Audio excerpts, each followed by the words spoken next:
Agora vamos meditar um pouquinho sobre a história de São Pedro Apóstolo, padroeiro da cidade de Roma. Seu nome era Simão, filho de Jonas, e foi Jesus quem o chamou Pedro. Mudar o nome na Bíblia significa receber uma missão. De Simão, Jesus o chamou de Pedro e foi o primeiro chefe da igreja.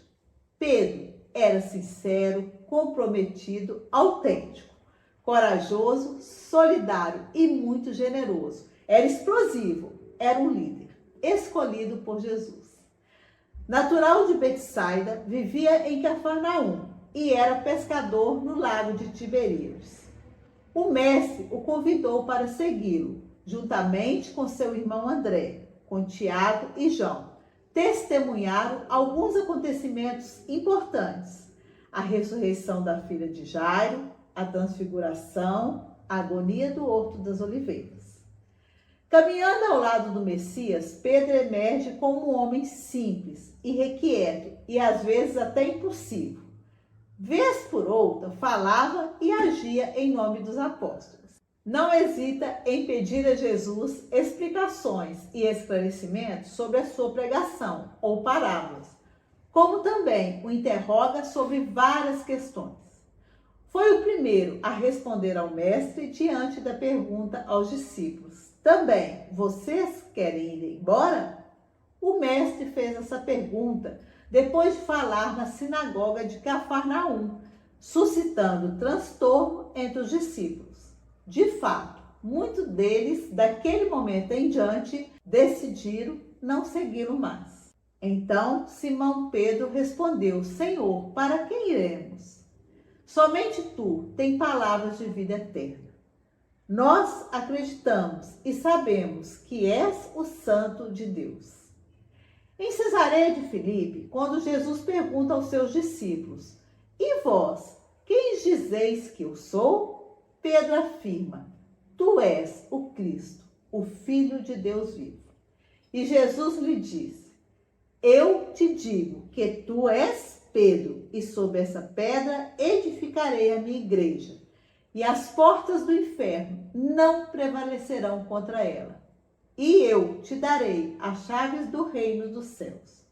Tudo o que ligares na terra será ligado no céu, e tudo o que desligares na terra será desligado nos céus. Eis o encargo que Pedro recebeu: governar a igreja. Os evangelhos revelam que Jesus quis confiar a sua igreja a um pescador instintivo com pouca instrução, que às vezes não sabia ver a vontade de Deus. Ele protestou quando Jesus falou sobre a sua paixão. Não queria que Jesus lavasse os seus pés na última ceia, por ser um gesto tão humilde por parte do mestre. Negou por 3 vezes conhecer Jesus, depois de ter sido capturado. Mas é com os erros que se aprende. E ele deixou ser lapidado para a missão destinada a ele.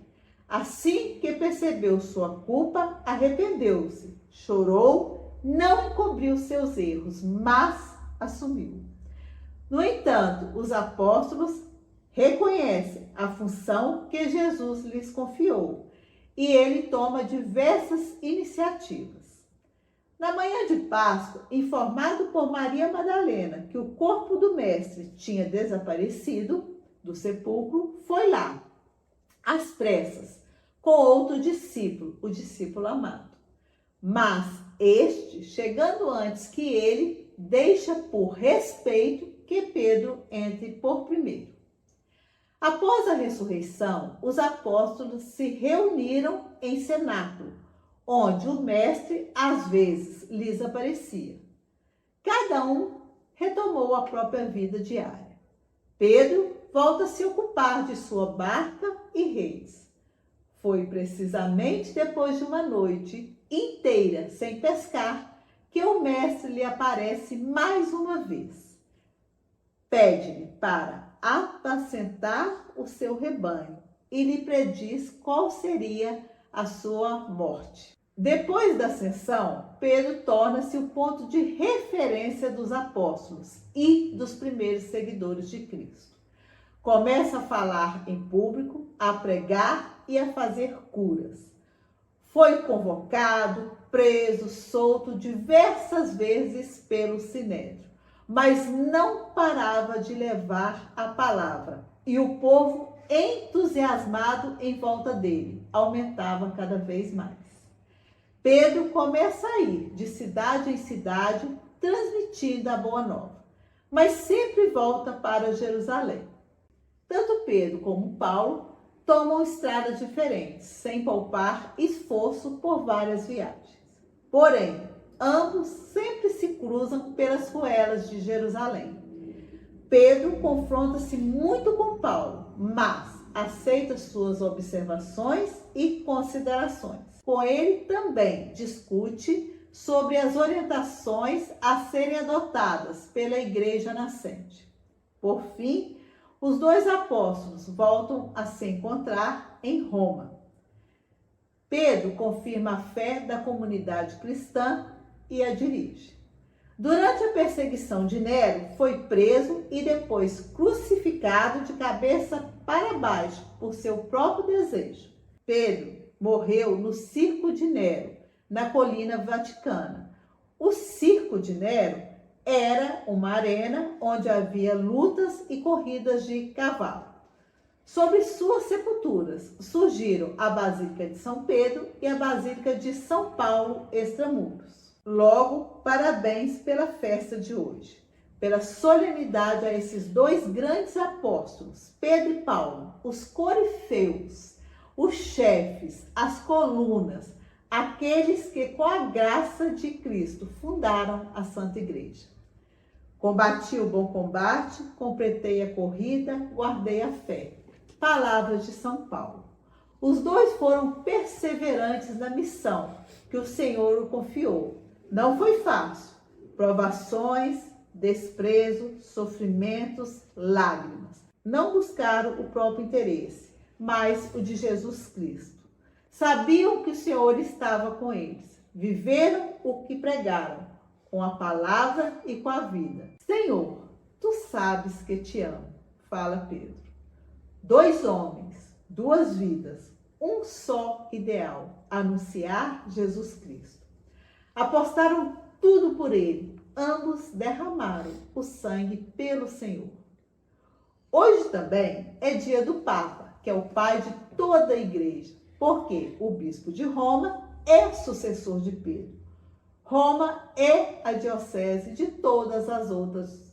Nesta festa se realiza a coleta para o óbolo, quer dizer, oferta, doação, de São Pedro, que é destinada às obras sociais, iniciativas humanitárias e de promoção social do Papa. A coleta do óbolo de São Pedro acontece todos os anos, no domingo da celebração da solenidade de São Pedro e São Paulo. Se não cai no domingo, se comemora no próximo domingo, mais próximo. A coleta é uma forma dos fiéis expressarem sua comunhão com o Papa e participarem da missão da igreja. É importante ressaltar que o dinheiro arrecadado não vai diretamente para o Papa, mas é destinado às obras sociais e de caridade que ele promove através da Cúria Romana e de outras instituições da Igreja. O objetivo é ajudar os mais necessitados e fortalecer a atuação da Igreja em todo o mundo. Participemos desse gesto concreto de comunhão com o Papa, com fidelidade e generosidade de coração. Se você gostou desse conteúdo, compartilhe para que ele chegue a mais pessoas.